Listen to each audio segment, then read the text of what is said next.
Hi hello నమస్తే. ఈయన పేరు Gita Gita కృష్ణనా?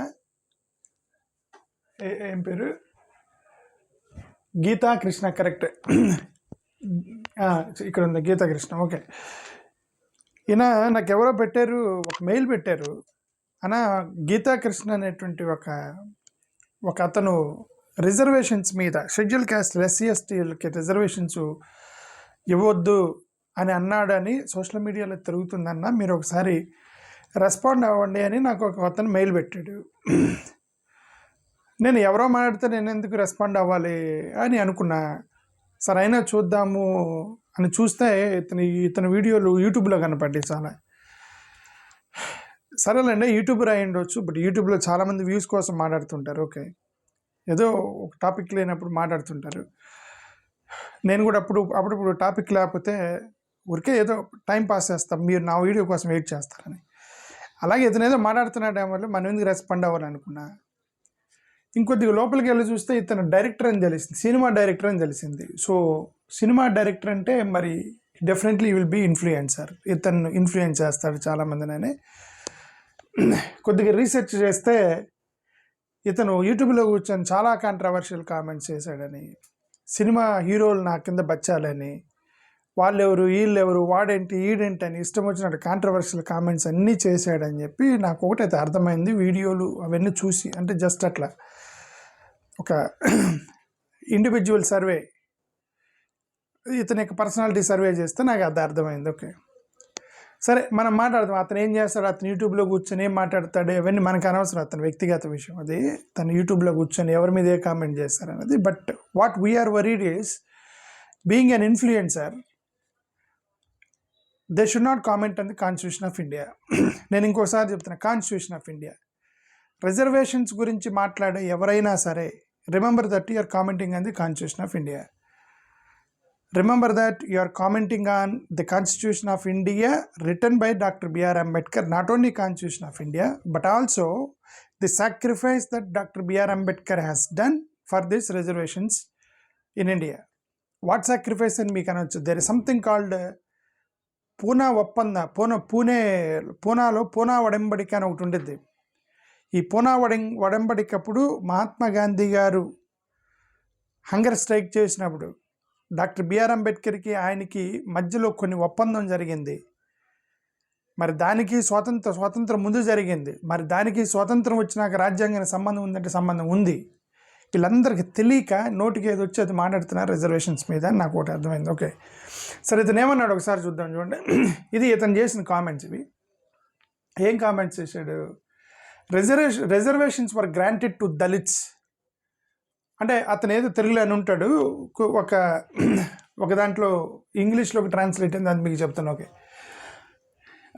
Reservations were granted to Dalits purely because it was economically viable, ignoring the deep rooted caste based oppression and discrimination they have faced for centuries. అంటే దళితులు వాళ్ళ యొక్క వివక్షను బట్టి, వాళ్ళ యొక్క డీప్ రూట్ కుల వివక్షను బట్టి రిజర్వేషన్స్ రాలేదు, వాళ్ళ యొక్క ఆర్థిక స్థితిగతులను బట్టి రిజర్వేషన్స్ ఇచ్చారని ఇతను ఒక కామెంట్ చేశాడు. అంటే వీళ్ళకి బేసిక్ ఫండమెంటల్ కాన్స్టిట్యూషన్ లైన్ కూడా తెలియదు అని అర్థం.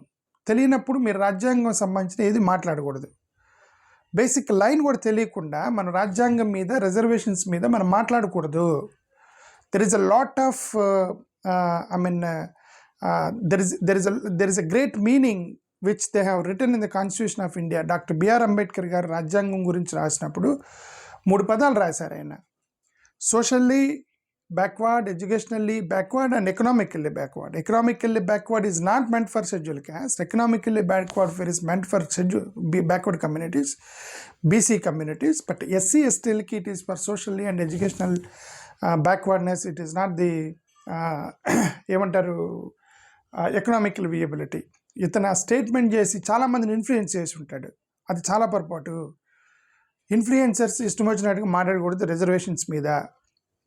ఇప్పుడు ఎందుకు ఏంటి డిస్క్రిమినేషన్కి దానికి సంబంధం ఏంది అని అంటే, నేను అది ఇప్పుడు వడంబడికి దగ్గరకు వస్తున్నాను, పూణే వడంబడికి దగ్గర. 18 నేను చాలాసార్లు చెప్పాను, మళ్ళీ నేను 100 సార్లు చెప్తాను. I don't mind to tell that. 1881 జనాభా లెక్కల ప్రకారం క్లియర్గా ఇట్ సేస్ దట్ ఎస్సీస్ are not Hindus. Non Hindu క్యాస్ట్లో మాదిగల్ని వేశారు. నాన్ హిందూ క్యాస్ట్ అనే ఒక హెడ్డింగ్ పెట్టి దాంట్లో మాదిగల్ని వేశారు. అంటే ఎస్సీలు ఆ రోజు హిందువులుగా పరిగణించలేదు, ఎందుకంటే వాళ్ళని గుళ్ళోకి రానిలేదు, వాళ్ళని బయట పెట్టేశారు. సో వాళ్ళు అసలు హిందువులు కాదు.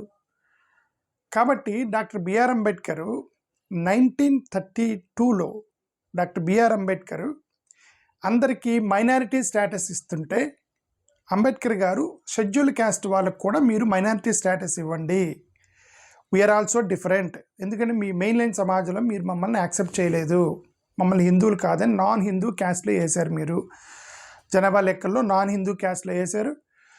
సో అంటే మీ మెయిన్ లైన్ సమాజంలో మీరు మమ్మల్ని యాక్సెప్ట్ చేయలేదు కాబట్టి క్రిస్టియన్స్కి మైనారిటీ స్టేటస్ ఇచ్చారు, ముస్లిమ్స్కి మైనారిటీ స్టేటస్, షెడ్యూల్ క్యాస్ట్ వాళ్ళు కూడా మీరు మైనారిటీ స్టేటస్ ఇవ్వండి అని డాక్టర్ బిఆర్ అంబేద్కర్ అడిగితే అప్పుడు రియలైజ్ అయినటువంటి మహాత్మా గాంధీ గారు, అరే వీళ్ళకి కూడా ఇప్పుడు క్రిస్టియన్స్కి ఎంతో 1% ఉన్నారు, క్రిస్టియన్స్ ఏదో 1% మైనారిటీ స్టేటస్ ఇస్తే సరిపోయేది, ముస్లిమ్స్ ఏదో 10% 12% ఉండి ఉంటారు అప్పుడు, సరే వాళ్ళకి ఏదో మైనారిటీ స్టేటస్ ఇస్తే సరిపోయేది. ఇప్పుడు ఎస్సీలకు కూడా మైనారిటీ స్టేటస్ ఇస్తే ఇక దేశం కూడా మొత్తం కూడా మైనారిటీలు అయిపోతారు. లేదు ఎస్సీలు కూడా హిందువులే అని చెప్పి మహాత్మా గాంధీ గారు ఎస్సీలు కూడా హిందువులే అని ఈ వివక్ష నుంచి ఈ యొక్క కుల వివక్ష నుంచి బయటికి తీసుకురావడానికి ఆయన ఒప్పుకున్నాడు. కొన్ని కుల వివక్ష మాపే విధంగా నేను నీకు సహకరిస్తానని ఆ రోజు డాక్టర్ బిఆర్ అంబేద్కర్తో అతను ఒప్పందం చేసుకొని హంగర్ స్ట్రైక్ విరమించుకున్నాడు మహాత్మా గాంధీ గారు. దానిలో ఈ రిజర్వేషన్ కాన్సెప్ట్ కూడా ఒకటి. వీళ్ళని ఈ యొక్క కుల వివక్ష నుంచి వాళ్ళు ఎదుర్కొంటున్నటువంటి సామాజిక వివక్ష నుంచి బయటికి తీసుకురావడానికి మేము రిజర్వేషన్స్ పెట్టి అతన్ని ఆదుకుంటామనేటువంటి వడంబడికలో నుండి పుట్టుకొని వచ్చినటువంటి ఒక రిజర్వేషన్ కాన్సెప్ట్. మోరోవర్ రిజర్వేషన్స్ అనేవి ఇది కూడా ఒక మాట, ఇది కింద ఒకటి ఇది మాట అన్నాడు అతను, ఏమని minimising caste concerns by suggesting they are irrelevant in modern context. ఇతనేమంటే మోడర్న్ కాంటెక్స్ట్లో అది irrelevant without acknowledging the constituent assembly's extensive debates. Constituent extensive డిబేట్స్లో అంతా ఇది ఎక్నాలజ్ చేయకుండా రిజర్వేషన్స్ పెట్టారు అన్నట్టుగా చెప్పాడు అతను. అర్థమైందా? Involving over 510 intellectuals representatives that shaped the Indian Constitution affirmative action provisions అంటాడు. ఈ యొక్క without acknowledging the constituent assembly reservations పెట్టారంటే పొరపాటు. First of all constituent assembly form అవ్వక ముందే రిజర్వేషన్ పెట్టాడు అంబేద్కర్. స్వాతంత్రం రాగానే 1947 ఆగస్టు 15 మనకి స్వతంత్రం వచ్చింది. అర్ధరాత్రి స్వాతంత్రం రాగానే నెక్స్ట్ డే 1947 ఆగస్టు 15వ తారీఖు తెల్లవారుజామున స్వతంత్రం ప్రకటిస్తే అదే 15వ తారీఖున ఆగస్టు 15వ తారీఖు 1947 మధ్యాహ్నం ఒక మీటింగ్ పెట్టారు వీళ్ళు. ఎవరు? మహాత్మా గాంధీ గారు వీళ్ళందరూ కలిసి అంబేద్కర్ గారు మీటింగ్ పెట్టి ఆ మీటింగ్లో ప్రకటించాడు అంబేద్కర్ గారు, I'm giving we are proposing 12% reservations to scheduled caste and scheduled tribes. అప్పుడు బీసీలకు లేదు, ఎస్సీ ఎస్టీలు. కానీ ఆగస్టు 15వ తారీఖు మధ్యాహ్నమే ప్రకటించాడు.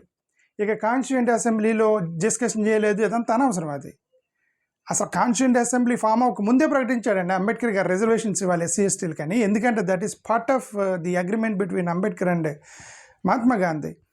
నాలెడ్జ్ లేకుండా టీవీ ఛానల్లో కూర్చొని కాన్స్టిట్యూయెంట్ అసెంబ్లీలో లేదు, డబ్బులు లేవని వీళ్ళకి డబ్బులు లేకపోతే పచ్చడి మెతుకులు తింటారండి. ఎస్సీ ఎస్టీలకి మీ రిజర్వేషన్స్ అడిగింది, డబ్బులు లేవంటే పూరి గుడిసెలో ప్రశాంతంగా బతుకుతారు వాళ్ళు. ఈరోజు డబ్బులు ఉన్నవాడు రేపొద్దున పోగొట్టుకుంటాడు లాటరీలో, లేదంటే రియల్ ఎస్టేట్లో దిగి పోగొట్టుకుంటాడు. డబ్బుల కోసం ఇవ్వాలి రిజర్వేషన్. ఎస్సీ ఎస్టీలకి వివక్షను చూపుతున్నారు ఎప్పటికి కూడా. ఈడు ఎస్సీయోడని ఒక రకమైన మెంటల్ దగ్గరికి రానికపోవటం, ఊరుల్లో ఇప్పుడు కూడా బయట పెట్టడం, అంటే వాళ్ళ కాలనీల్లో మన సమాజంలో మన వాళ్ళు అన్నట్టుగా భావించకపోవటం, వాళ్ళ ఎస్సీ కాలనీ, ఇవన్నీ కూడా వివక్ష ఉందే. అందుకని రిజర్వేషన్ ఇచ్చారు, డబ్బుల కోసం కాదు.